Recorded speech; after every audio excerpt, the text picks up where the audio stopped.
Buenas noches, América. Bienvenidos a esta edición especial de Cuestión de Poder. Una edición especial hoy desde Coral Gables, en Florida, donde la Sociedad Interamericana de Prensa celebra su asamblea 75ª, la 75. Y esta edición especial cuenta con el apoyo de NTN 24 como medio aliado. En este programa especial, en la próxima hora, vamos a tener voces que han participado en las diversas sesiones y nos vamos a fijar también en la actualidad. Una actualidad que sin duda nos va a llevar a la situación en Ecuador con ese estado de excepción que lleva a la sociedad ecuatoriana a salir a la calle, y la respuesta del gobierno contundente se lo vamos a preguntar a un analista político. También hablaremos de la situación de Argentina. Hay elecciones este año y es muy probable que pueda haber un cambio de gobierno. ¿Eso cómo afecta también a la libertad de expresión? ¿Recuerdan los periodistas que trabajaron al final del gobierno de Kirchner y que tras la presidencia de Macri ven la posibilidad de que vuelva ese peronismo kirchnerista? Y en esta edición especial les recomiendo especialmente una conversación que vamos a mantener con un periodista mexicano. México es uno de los países de este hemisferio donde es más difícil hacer periodismo, hacer esta labor que hacemos cada día, de llevarles la actualidad. ¿Por qué? Porque cuando incomodamos, en México la respuesta es la amenaza y a veces la muerte. Escucharemos a alguien que nos ayudará a comprender por qué México es uno de los países donde la violencia es la respuesta habitual contra esta deliciosa, esta maravillosa profesión que es el periodismo. Gracias por acompañarnos en esta próxima hora, es cuando son las 8 en Bogotá, Lima, Quito, las 9 en la costa este de Estados Unidos y las 10 en Buenos Aires y Santiago. Esto es Cuestión de Poder. Bienvenidos. Victory is winning for our country. Hoy comienza un cambio de régimen político. Desde nuestros estudios en Washington, la opinión, el análisis y las voces que nos ayudan a comprender nuestro mundo. Es cuestión de querer, es cuestión de poder. Comenzamos y hoy, como les decimos, nos fijamos en esa actualidad también de América Latina y no podemos dejar de mirar lo que sucede en Ecuador. Si hace unos días era Perú el que llamaba la atención, desde las últimas 24-48 horas Ecuador se encuentra en una crisis de enormes dimensiones, estado de excepción por una serie de medidas económicas aprobadas por el presidente Lenín Moreno, vinculadas a los subsidios del combustible, pero que han sacado a las calles a voces de protesta, no solo en este caso del fin de ese subsidio, sino de otras aristas que no gustan de este gobierno de Lenín Moreno, que desde que llegó a la presidencia ha ido transformando poco a poco lo que parece que prometía en campaña y que luego, no sé si por la realpolitik, por la política de realismo, ha tenido que empezar a aplicar. Tumultos en las calles, estado de excepción. Nos vamos entonces a Ecuador. Saludamos a Julio Peña, consultor político y expresidente de CIESPAL, que es el Centro Internacional de Estudios Superiores de Comunicación para América Latina. Señor Peña, gracias por estar con nosotros. Muy buenas noches. Un enorme gusto saludarte, Gustavo. Muchas noches, muy buenas noches a toda la afición en Washington. Gracias por estar con nosotros. ¿Cómo está el ambiente? Pues debo decirle que estamos muy preocupados con lo que está sucediendo este momento en el Ecuador. Se han dado unas grandes movilizaciones en casi todas las provincias a nivel nacional. Existen ya 200 personas arrestadas, están paralizadas las carreteras. El pueblo está realmente enardecido con las últimas medidas que ha tomado el gobierno de Lenín Moreno. ¿Tenía otra opción Lenín Moreno, dada la situación de debilidad o de fragilidad en las finanzas públicas? ¿Tenía opciones de no adoptar estas medidas que sabía iban a generar ese rechazo social? Desde luego que sí. Como tú sabes, estimado Gustavo, en América Latina lo que siempre está en disputa son dos grandes paradigmas. El paradigma de fortalecimiento de lo público, de las instituciones públicas, de las políticas públicas, de los servicios públicos, que en definitiva son el patrimonio de los que no tienen patrimonio, y en sociedades desiguales como las de América Latina son una dimensión fundamental. Y el otro paradigma, que es el paradigma neoliberal, es el que piensa que es el mercado el que puede dar soluciones a los problemas de la sociedad. En este caso, Lenín Moreno ha optado por acogerse al paradigma neoliberal, y este paradigma neoliberal implica una reducción del Estado y ha entrado a perdonar las deudas que tenían las 250 empresas más importantes del país en materia de servicio de rentas internas y a golpear hacia abajo. Entonces, perdona las deudas que tienen los grandes empresarios, pero elimina los subsidios, que es algo que afecta a las grandes mayorías. Reduce el Estado, reduce la política pública, no hace obras, paraliza el desarrollo de obras y genera políticas para beneficiar al alto empresariado, golpeando a las grandes mayorías. Eso es lo que está pasando en este momento. Señor Peña, ¿por qué cree que Lenín Moreno, viniendo como viene de un gobierno como el de Rafael Correa, ha tenido esa evolución desde que llegó a la presidencia del Ecuador? Lo que algunos analistas hemos conversado y a las conclusiones que hemos llegado es que se trata de una persona que es una persona que traicionó el proyecto político por el cual fue elegido, que es un proyecto de fortalecimiento de lo público, ¿no? Y se vinculó de inmediato con las élites, haciendo pactos con la banca, haciendo pactos con los medios de comunicación convencional, dando un giro radical, lo que en otras palabras podríamos decir es una traición directa al proyecto popular, al mandante que votó por un proyecto que ha sido traicionado en estos 2 años. Es algo que no se podía esperar. El presidente Rafael Correa, con el que trabajó 10 años, le tuvo plena confianza, pero una vez en el poder, el señor Moreno dio un paso acostado y se arrimó a la vereda contraria. ¿Cómo valora la respuesta que ha tenido Rafael Correa, que si bien sabemos es de profunda animadversión, es decir, que la relación entre ambos está rota y no solo eso, sino que además no se quieren públicamente, Lenín Moreno y Rafael Correa, ha tenido, o lo hemos visto en las redes sociales, animando a los ecuatorianos a salir a la calle, a protestar, y le ha llamado impostor?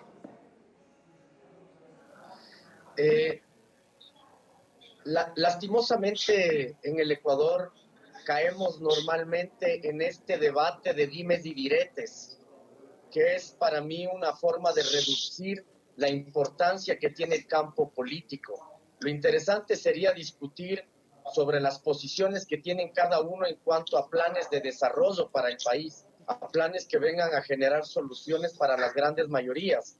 Realmente hay una confrontación directa entre el expresidente Correa y el expresidente Moreno, que se debe sobre todo a la traición que el presidente Moreno ha tenido para con su movimiento político como para con el pueblo.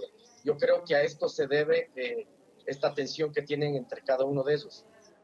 Tengo 20 segundos. Señor Peña, le pido por el futuro, por mucho menos otros mandatarios en la historia reciente de Ecuador han caído. ¿Qué posibilidades ve de que Lenín Moreno pueda reconducir esta situación y no tener que acabar saliendo del gobierno? Yo creo que lo importante de la política es construir lazos, es comunicarse, es acercarse, es escuchar. Yo creo que si es que el presidente Moreno sigue enfrascado en estas posiciones hostiles hacia la población con sus políticas, las marchas van a incrementar y va a haber una gran inestabilidad política. Pienso que él debería realmente abrir su política de diálogo, como así la llama, pero no de diálogo hacia arriba, sino de un diálogo con las grandes mayorías, escuchar sus necesidades para ajustar sus políticas. Caso contrario, puede verse amenazado su continuidad en el gobierno. La situación en Ecuador, una situación complicada por las decisiones recientes que ha tomado el presidente Lenín Moreno. Gracias, señor Peña. Julio Peña es consultor político y expresidente del Centro Internacional de Estudios Superiores de Comunicación para América Latina. Un gusto tenerle entre nosotros. Feliz noche. las conversaciones que nos ayudan a comprender la actualidad. Vamos a la pausa. Al volver nos iremos hasta la situación en México, la violencia contra los periodistas, un país donde ejercer esta profesión cada vez es más complicado y difícil. Ya regresamos. Continuamos en Cuestión de Poder, edición especial desde Coral Gables, en la Florida, en el marco de la Asamblea General de la Sociedad Interamericana de Prensa, que celebra su 75º aniversario, un efemérides que NTN24 aprovecha como medio aliado de este evento regional en el que estamos profundizando sobre cuestiones que afectan a la libertad de expresión, a la libertad de prensa, al trabajo de los periodistas, a nuestro trabajo, a nuestro servicio, a la sociedad, en el que escuchamos a expertos de la región. Y si hay un país que hoy preocupa en cuanto a libertad de expresión, sin duda en esa lista que podríamos elaborar, está México. En lo que va de 2019, 12 periodistas han muerto trabajando, haciendo su labor para llevar las noticias a los ciudadanos. Según Reporteros Sin Fronteras, de 180 países evaluados, México, si nos fijamos en libertad de prensa, ocupa el 144. Y adivinen una cosa, cuando se produce una agresión, ¿saben de qué porcentaje de impunidad hablamos? Agresión contra periodistas, 99.1 de impunidad. ¿Qué quiere decir esto? Que se agrede, se mata o se ataca a un periodista y en el 99.1% de los casos no pasa nada. Nos acompaña Roberto Roch, es el presidente de la Comisión de Libertad de Prensa e Información y de la Sociedad Interamericana de Prensa, y es el director de un medio de comunicación llamado La Silla Rota. Roberto, gracias por estar con nosotros. Gustavo, es un gusto saludarte a ti y a tu público. Gracias. Una curiosidad para que los telespectadores entiendan, La Silla Rota, ¿por qué? Es un portal digital de noticias en la Ciudad de México que tiene una cobertura muy importante de todo nuestro país. Un portal creado hace casi 10 años que busca mandar la señal de que en la mayor parte de los países latinoamericanos, pero particularmente en México, el ejercicio del poder que está representado por la silla presidencial nos ha llevado a discrepancias permanentes, a una incapacidad de diálogo y una incapacidad de lograr consensos y acuerdos. Es una obra de teatro en México que los políticos, los militares, los sacerdotes, los líderes sindicales se disputan la silla presidencial, la rompen y eso deriva en un enfrentamiento armado entre hermanos, entre una guerra civil. Es una ironía. Pero desgraciadamente hoy en América Latina lo vemos en Perú, lo vemos en Argentina, lo vemos en Venezuela, por supuesto. Es decir, hay muchas sillas rotas, ¿no? Sí, podríamos tener una larga conversación sobre qué es lo que nos está pasando como países, no solamente en América Latina, yo creo que en buena parte del mundo hay una corriente que se ha ido expresando en contra del sistema, por así decirlo, los antisistemas, con muchos nombres, solamente consideran que están muy enojados y que no quieren conversar con los otros, no escuchan a los otros. El que no escucha, Gustavo, como tú acordarás, no aprende, digamos, y también piensa mal. Y estamos en esa dinámica. ¿Por qué es más difícil hoy hacer periodismo en México que en otros países de América Latina? Yo creo que México está enfrentando una ola de violencia que tiene varias raíces. Una de ellas que es un punto de cruce del narcotráfico hacia Estados Unidos, el principal mercado de consumo de drogas en el mundo.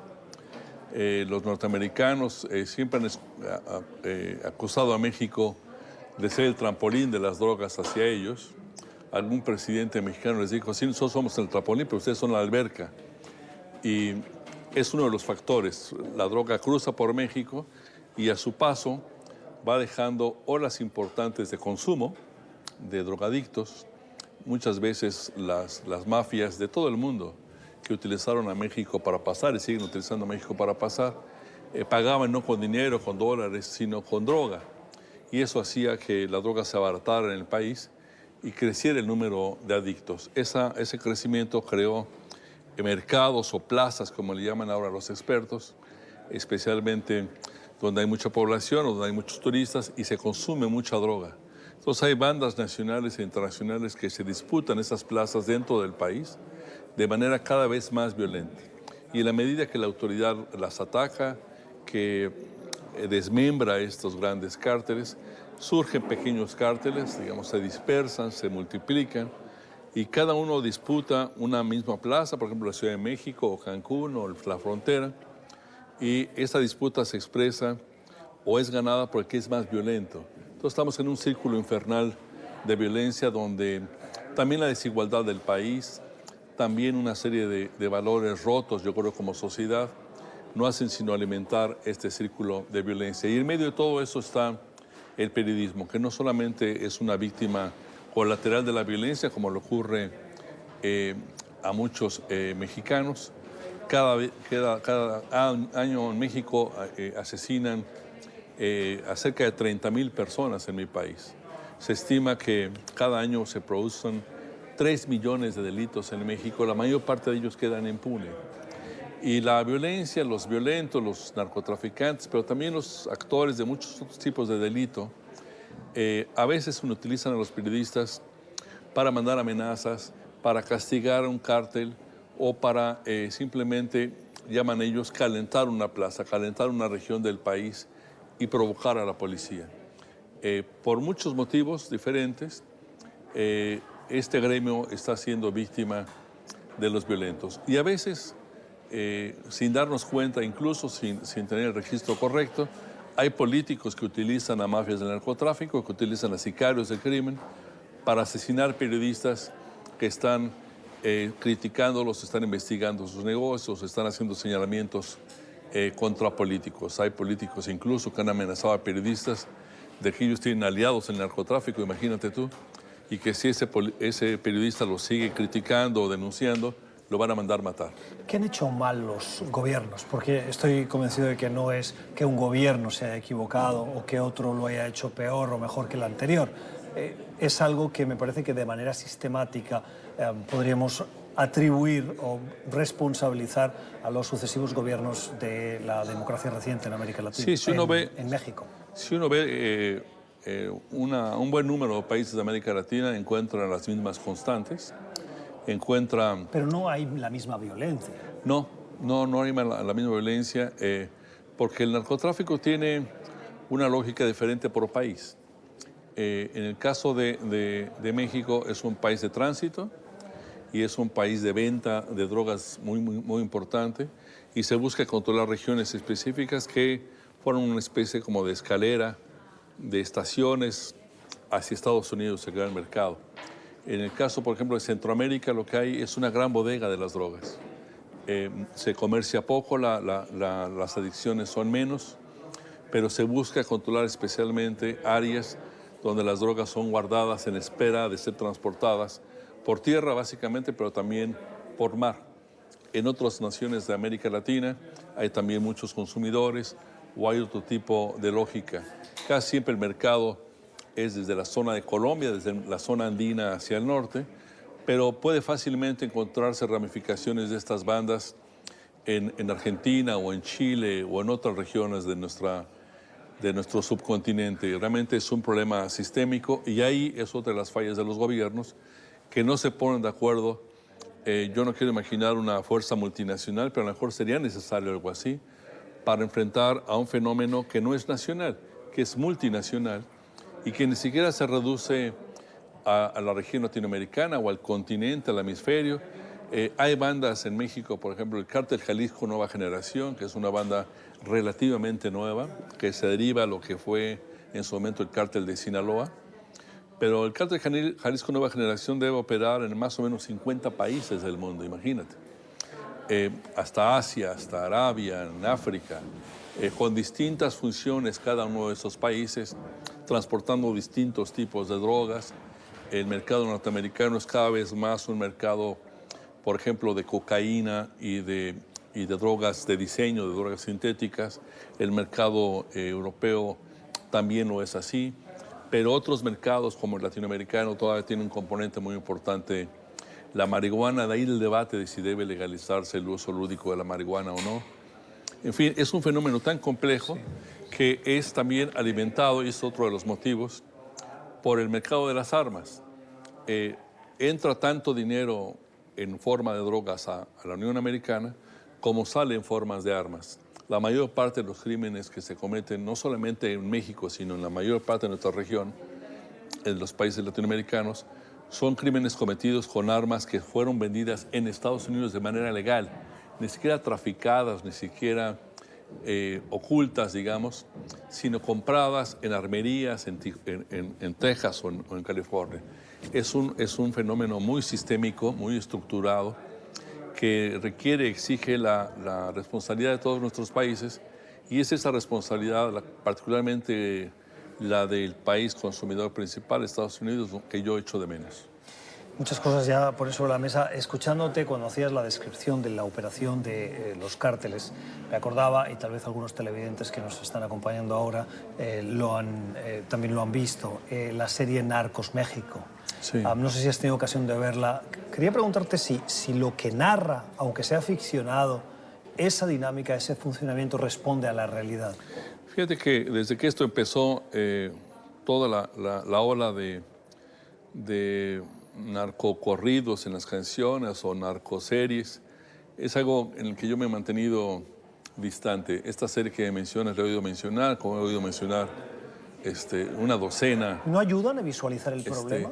Mira, las que yo he registrado, ya sea mediante lecturas o viendo un par de capítulos, hablan siempre de personajes que se enriquecen, que frecuentan a mujeres muy bellas, que gastan dinero a manos llenas, que tienen riquezas ilimitadas y nunca les va mal, ¿no? De repente pueden morir, pero ninguna de las series que yo conozco describe que el que la hace la paga también, por lo menos muchas veces. Contribuye a idealizar al Yo creo que bandido. es una apología del narcotráfico que genera en nuestros países una perversión social brutal, porque jóvenes, hombres y mujeres, especialmente de zonas populares, aspiran a ser gatilleros o a ser sicarios o a ser lo que en México llamamos halcones, que son muchachos menores de edad, de 12 o 14 años, que están pendientes en alguna esquina por si pasa una patrulla y avisan o mandan un mensaje a las bandas que están escondidas en una casa, o a chicas que en México aspiran a ser novias, y creo que muchos de nuestro país aspiran a ser novias de un pequeño narco, un gatillero que trae un carro de último modelo, que gasta en dólares. Esto se puede ver en regiones completas de México, que son chicos y chicas que incluso se visten al estilo de narcotraficantes, hablan como ellos. Ya no sabe uno si preocuparse tanto del tema de la violencia como de la descomposición profunda que ocurre cuando un país está disputando el destino de sus jóvenes. Los mantenemos en las escuelas, los mantenemos estudiando, trabajando en la medida de lo posible, o los perdemos en manos del crimen organizado, que por unos cuantos dólares los contratan para múltiples ocupaciones, y si son asesinados, que muchísimos de ellos son asesinados, a diferencia de lo que pasa en las narcoseries, se los repone fácilmente porque hay otra generación completa de chicos. Y eso es la perversión de la moralidad que hablabas antes. Exactamente. Es la opinión de Roberto Roch, que es presidente de la Comisión de Libertad de Prensa e Información de la Sociedad Interamericana de Prensa, director experimentado periodista mexicano de La Silla Rota. Roberto, gracias. Qué gusto. Muchas gracias escucharte. a ustedes. Gracias en particular por ocuparse de estos temas tan importantes para la región. Y nosotros lo vamos a seguir haciendo en NTN24 siempre con el compromiso de esa libertad de expresión, particularmente en esos países donde más es necesario apoyar, y en este caso México está desgraciadamente en esa lista. Vamos a la pausa, ya regresamos. Seguimos en Cuestión de Poder, hoy desde la Sociedad Interamericana de Prensa, en esta Asamblea General que se está llevando a cabo en Miami, en Coral Gables, muy cerquita de esa ciudad que muchos consideran la capital de América Latina. Aquí analizan expertos profesionales el futuro de los medios, del periodismo, de la información en tiempos revueltos. Y entre los invitados que participan, nosotros también pescamos en ese río revuelto. Le hemos pedido a Susana Mitchell que nos acompañe. Susana es directora ejecutiva de CLAEP, que es el Consejo Latinoamericano de Acreditación de la Educación en Periodismo y Comunicación. Susana, buenas noches. ¿Qué tal? Buenas noches. Muchas gracias por la invitación. Muchas gracias. Tenerte. Tu participación aquí en la SIP girará en torno al panel de investigación académica, innovación, retos del periodismo medios de futuro. Sí, nosotros, nuestra participación en la Asamblea de la CIP tiene dos aristas. Una es la sesión anual ordinaria del Consejo de CLAEP, donde se reúnen los miembros del Consejo para decidir sobre las acreditaciones de las universidades que están en proceso de acreditación. Eso es como la parte, el programa académico que tiene la Sociedad Interamericana de Prensa, que también está preocupada por la formación de los periodistas. Es decir, tiene un programa que administra, que se vincula con la formación y la calidad en la enseñanza de la formación de periodistas. Lo que cuentas, tal vez los televidentes ya se han llevado la imagen de, uy, eso suena todo muy burocrático. Porque es importante que las escuelas de comunicación, de periodismo particularmente, y los periodistas que salen de esas escuelas tengan una buena certificación. Bueno, en principio nosotros lo que miramos son 7 estándares que son indicadores, no estándar de estandarizada la educación, sino al contrario, son como tips que cada unidad debiera cumplir de acuerdo a su misión, a lo que promete, ¿no? Suponte, la unidad promete formar los mejores periodistas para el mundo. Entonces, una pregunta podría ser, ok, muy bien, ¿y entonces tus periodistas son bilingües? Una pregunta, no son bilingües. Ah, bueno, si los vas a preparar para el mundo, debieras quizás revisar el tema del inglés. Esto es un ejemplo muy sencillo, ¿no? Son especialistas de toda América Latina que visitan la unidad académica durante 3 días y revisan estos estándares y charlan con los empleadores, con los graduados, con los profesores, con los directivos, con los alumnos, y de ahí sale, digamos, un poco de qué se trata esa unidad académica, hacia dónde va y en qué podemos nosotros fortalecerla, en qué podemos ayudar para movilizarla. Para que vaya hacia adelante, para que crezca. ¿Están bien formados hoy los periodistas en América Latina? Yo creo que hay muy buenos periodistas en América Latina y muy valientes. Yo creo que es una característica propia del periodista latinoamericano, la valentía. Decía un profesor en España, cuando definía el periodismo, que los periodistas somos un océano de conocimiento con 1 centímetro de profundidad. Sí. ¿Coincides? Un poco sí. Un poco sí. O sea que charlamos de todo, pero que conocemos en profundidad muy pocas cosas. Son pocos los que conocen en profundidad las cosas, son pocos. ¿Cómo se gana profundidad en el periodismo? Y se gana con la lectura. Yo creo que hay que leer, no me acuerdo ahora la cita, pero más o menos esto de leer 1000 libros para escribir 5 líneas, ¿no? Pero 5 líneas... Yo estoy muy lejos de esa cifra, me estás sacando los colores. Porque, bueno, de pronto, y en eso soy una defensora absoluta, creo que la lectura es lo que arma, justamente es el gran armazón del periodista, la lectura y la inquietud por la actualidad. La inquietud desde el sentido de la palabra inquieto, ¿no? Es curioso. Pero ¿por qué pasa esto? ¿Y esto qué quiere decir? ¿Y cómo se lo explico a la gente de una manera sencilla, pero atractiva? ¿Un periodista, para hacer periodismo, tiene que haber estudiado periodismo? No necesariamente. Es una opinión personal. Pertenezco a una organización justamente que está ligada a la formación de periodistas universitarios. Sin embargo, conozco periodistas de otra época, digamos de mi edad aproximadamente. O sea, de hace 2 días. Sí, hace muy poquitos días, que no han recibido formación universitaria, que son autodidactas y que son, por ejemplo, los más famosos. En Argentina tenemos un ejemplo, Marcelo Longobardi. Tú dices, pero este hombre, ¿qué estudió? Nada. Y tiene el prime time hace más de 20 años en la radio.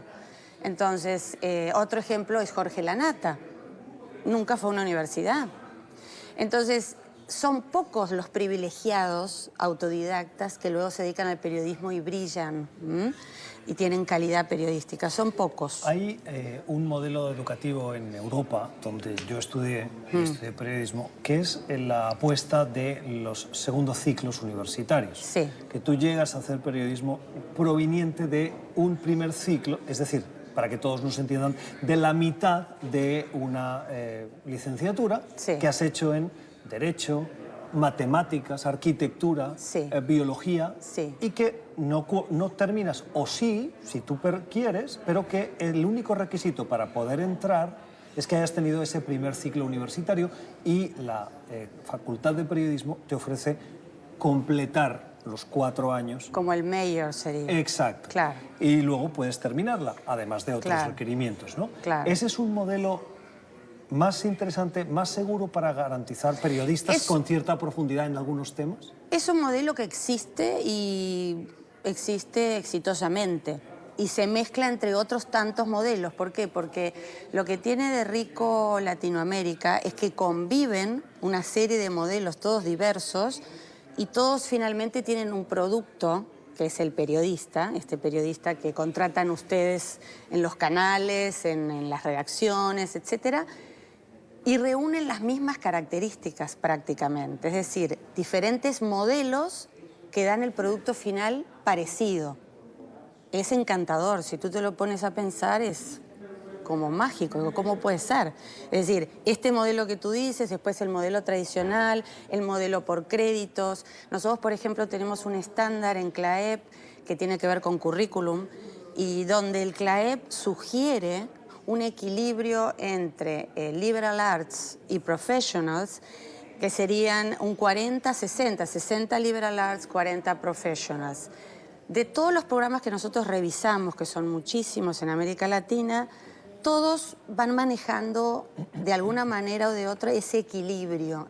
Entonces nos damos cuenta que esa fórmula funciona. No sé decirte si es la fórmula, pero funciona. ¿El periodismo es más un oficio que una profesión? Quiero decir, uno puede ser muy ilustrado Sí. en cambio climático, pero si no lo sabe explicar, si no domina el lenguaje audiovisual, si no sabe construir frases para poder hablar en televisión o en radio, si no sabe escribir con una gramática correcta, aceptable para los estándares de lectura pública, esa persona, por mucha aspiración que tenga de ser periodista, necesita desarrollar esas habilidades que forman parte más de un oficio que uno va trabajando, que no tanto de tener la licenciatura o no. Bueno, esto es una polémica que se viene discutiendo desde que se empezaron a formar las primeras escuelas de periodismo y luego las universidades, las licenciaturas, etc. En mi opinión, he visto de todo y lo veo todos los días en el aula. Los chicos que llegan a primer año y empiezas a detectar quién es periodista. Y estamos en primer año, todavía no empezó la carrera. Y a mí me encanta eso, es como una selección de ojo que uno dice, bueno, este es periodista ya va a estudiar, va a ser licenciado, va a tener la base, va a tener los conocimientos. Ok, pero tiene este don que ya le viene dado y ya tiene la característica. Un ejemplo, nosotros en la universidad tenemos prácticas profesionales en casi todas las universidades. Y ahí tú empiezas a ver desde el primer año de carrera a quién puedes tomar y ya ponerlo a conducir el noticiero. Y ni siquiera cursó ninguna materia. O sea, ¿es oficio o es profesión? ¿Cómo es el periodismo en Argentina? Fue muy conocida y polémica la época de el kirchnerismo con Cristina. Sí. Macri fue un cierto alivio para algunos medios de comunicación que respiraron un poquito más frente a la presión que sentían del gobierno de entonces, y ahora el futuro parece que puede devolver al gobierno al peronismo kirchnerista. ¿Cómo ha evolucionado ese periodismo y qué temen hoy los periodistas frente a ese posible escenario de cambio de gobierno? Bueno, si volvemos algunos años atrás, en la época de Kirchner, era periodismo militante, así se le llamaba. Militaban por una idea política que era la del kirchnerismo. Entonces la información estaba ensuciada, por llamarla de alguna manera, es decir, no estaba como salpicada de cuestiones políticas, programas dedicados a la crítica específica de los equipos contrarios, por llamarlo de alguna manera, mucho problemas con periodismo pago, periodismo pago corrupto. Es un eufemismo para decir que el gobierno pagaba al periodista para que trabajara. Claro, periodismo corrupto, los sobres por debajo de la puerta. Fue una época muy complicada. Incluso yo recuerdo que la Sociedad Interamericana de Prensa hizo una de sus asambleas en 2009 en el Hotel Hilton y tuvimos en la puerta una manifestación y bastante agresivos con los periodistas. No se pudo dialogar con el presidente en ese momento, fue invitado y no vino. Mucha resistencia con el periodismo y con lo que es básico del periodismo, que es la búsqueda de la verdad. ¿Hoy hay más aire? Hay un poco más de aire, sí, claro, por supuesto. Macri es más amigable con los medios, pero también tendrá sus cosas. Yo la verdad que no soy experta en el tema, pero sí puedo decir que hay mucha más libertad de expresión y se trabaja más tranquilo, los colegas están más tranquilos, temen el regreso de lo anterior porque se la pasó muy mal y hubo mucho periodismo empleado para hacer propaganda política, que luego se quedó desempleado en la época de Macri y que ahora está en la búsqueda nuevamente de conseguir su empleo, no de periodista, lo podríamos llamar de otra manera, de lobista. Propagandista. De lobista, claro, sí, sí. Me decía el otro día un periodista argentino que ha habido un cambio en la relación del gobierno de Macri con los medios desde el inicio de la presidencia hasta este final. Y que si bien nada es comparable lo que hoy se tiene en Argentina de relación gobierno, medios de comunicación y periodismo con la época de Kirchner, sí ha habido un cambio que ha empeorado un poquito el clima entre el Macri de hoy y el Macri del principio de su presidencia. ¿Coincidiría? Sí, sí, coincido. Sí, sí. El Macri del principio era lo que veníamos a buscar, ¿no? Es decir, por favor, sáquennos de esta situación horrible del kirchnerismo, por llamarlo de alguna manera. Era la ilusión, era la salvación, y ahora le piden que vuelvan para sacar a Macri. O sea, es una cosa muy extraña. Es decir, al principio votaban a Macri para que se fueran los kirchneristas y ahora van a buscar a los kirchneristas para sacar a Macri. ¿Quién sabe lo que va a pasar? Como siempre decimos, la última palabra la van a tener los electores en esas elecciones en las que Macri busca la reelección y Alberto Fernández arrebatarle esa presidencia con los votos de la gente. Susana Michel, gracias por haber estado con nosotros. Bueno, gracias a ustedes por invitarme. Éxito. Es la directora ejecutiva de CLAEP, que es el Consejo Latinoamericano de Acreditación de la Educación en Periodismo y Comunicación. Buenos periodistas frente a estas crisis de la democracia que hoy vivimos, no solo en el continente latinoamericano. Nueva pausa. Esto es Cuestión de Poder. Ya volvemos. Seguimos en Cuestión de Poder, en esta edición especial desde la Asamblea General de la Sociedad Interamericana de Prensa en Coral Gables, en la Florida. Y nos fijamos también en la actualidad del continente, una actualidad en el continente que, como saben, pasa también por Argentina, que vive un clima de precampaña, mirando a esas elecciones presidenciales en las que Macri busca la reelección con dificultades, de acuerdo a las encuestas, y la coalición Fernández-Fernández, Alberto Fernández, Cristina Fernández de Kirchner, va por delante en esa intención de voto. De esa coalición del peronismo kirchnerista, un diputado, Sergio Massa, lo conocerán ustedes, es político y es abogado, ha sido diputado en la Asamblea Argentina, ha estado hoy en Washington con una agenda que le ha llevado a, además de reuniones, participar en foros como el del Wilson Center. Y lo saludamos a esta hora en su paso por Washington. Diputado Massa, gracias por estar con nosotros. Bienvenido a Cuestión de Poder. Le pregunto directamente, precisamente por el título de la sesión que usted encabezaba hoy en ese centro de pensamiento de la capital. ¿Qué viene ahora para la Argentina? Bueno, viene una etapa difícil, ¿no? En primer lugar, una etapa en la que tenemos que tratar de salir de la lógica de pedir, esta lógica de tomar deuda permanente, para ir a una lógica más vinculada al crecimiento, al desarrollo argentino, a la generación de dólares genuinos, a la venta de trabajo argentino. Y para eso hacen falta reformas que tienen que ver con los sistemas de impuestos, que tienen que ver con nuestro sistema de exportaciones, que tienen que ver con buscar nichos de negocios que de alguna manera nos permitan avanzar seriamente en la venta de trabajo argentino al mundo. Y en paralelo viene una tarea muy dura porque el fracaso de Macri fue muy rotundo y desgraciadamente deja una herida social enorme. 40% de la población argentina está bajo la línea de pobreza.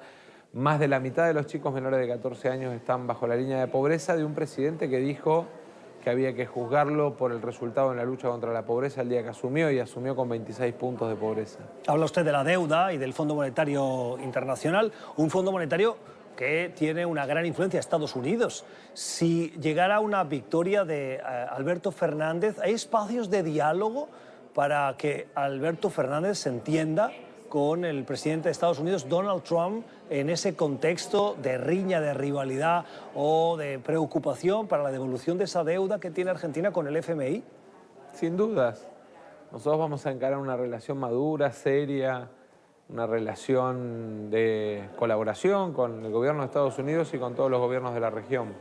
Alberto Fernández ha dicho precisamente que el Fondo Monetario es parte del causante de esta crisis. No parece que sea muy alentadora esa relación posible, futurible, de una victoria de Fernández con el Fondo Monetario. Una relación en la que seguramente al principio va a haber una discusión respecto de cuál es el camino para la Argentina. El Fondo ha elegido la receta del ajuste y ha fracasado, y además ha lastimado mucho a la población argentina. Nosotros creemos que el camino para pagarle al fondo es el camino del crecimiento en un programa de largo plazo, porque hoy la Argentina tiene atragantamientos de vencimientos, básicamente porque estuvo mal planificada lo que fue el programa financiero de deuda de la Argentina. Pero si nos fijamos en el resultado de esas primarias y en la victoria de Alberto Fernández, los mercados, digamos que no reaccionaron demasiado bien. La verdad, muy buena, muy productiva, y además entiendo que hay mucho interés y algunas dudas con la Argentina y con la etapa que empieza, pero precisamente aspiramos a transformar esas dudas en certezas para poder lograr que Argentina aproveche el sistema de relaciones internacionales para consolidar una estrategia exportadora y una estrategia que le permita a los argentinos recuperarse de la crisis que estamos viviendo. Habla usted de las tasas, de los tipos de interés y precisamente de la Argentina, que los tiene altos, sí, pero si nos fijamos en Venezuela, por ejemplo, la situación es mucho más dramática, más catastrófica. ¿Qué garantías hay de que las políticas de Alberto Fernández no encaminen a la Argentina precisamente hacia esa situación que hoy vive Venezuela? Bueno, a ver, el problema de Argentina y los mercados no es un problema que, digamos, tuvo mal impacto el 11 de agosto o el 12 de agosto. Argentina tiene una tasa de interés que viene subiendo desde hace más de 2 años. Hoy en la Argentina la tasa de interés es del 86%. Imagínese usted en cualquier país de América una tasa del 86% para acceder al crédito o para dejar guardada la plata en el banco. Eso lo que muestra es el creciente nivel de desconfianza que traía el gobierno alrededor de su política económica. Usted sabe que los mercados funcionan, digamos, con una lógica de incentivos o de temores, es lo que se llama habitualmente avaricia o miedo. Y imagínese llevar la tasa al 86 para ganarle al miedo que había en la Argentina al gobierno de Macri. Después, obviamente, a nivel internacional, el gobierno intentó sistemáticamente sembrar dudas alrededor de la etapa que venía el gobierno actual, pero seguramente a lo largo de los próximos meses el mercado va a ir entendiendo que el desafío nuestro es pagar, cumplir, crecer, digamos, pero sobre la base de un programa que le sirva también a los argentinos. Diputado Massa, no tengo mucho tiempo más, le pido una valoración de esa visita a Washington que usted ha realizado hoy. Bueno, a ver, Alberto Fernández y yo hemos sido muy críticos, digamos, de ese gobierno. No, hombre. Y me parece que en todo caso lo que hay que entender es que en la Argentina el Poder Ejecutivo es unipersonal por la Constitución, y el presidente va a ser Alberto Fernández. Es Sergio Massa, es diputado, es abogado y político argentino de la coalición Fernández Fernández, que está en Washington hoy y nos atiende desde la capital estadounidense. Diputado, gracias por haber estado con nosotros. Feliz noche. No, por favor, hasta luego. Nosotros terminamos así nuestra edición especial de Cuestión de Poder, un programa que hemos producido desde Coral Gables, donde se está llevando a cabo esta Asamblea General de la Sociedad Interamericana de Prensa y en la que NTN24 es medio aliado. Esperamos que hayan disfrutado del programa, que hayan aprendido, como lo hemos hecho nosotros, de nuestros invitados. Nosotros volvemos mañana, como siempre, deseándoles una feliz noche. Gracias por la generosidad de su tiempo.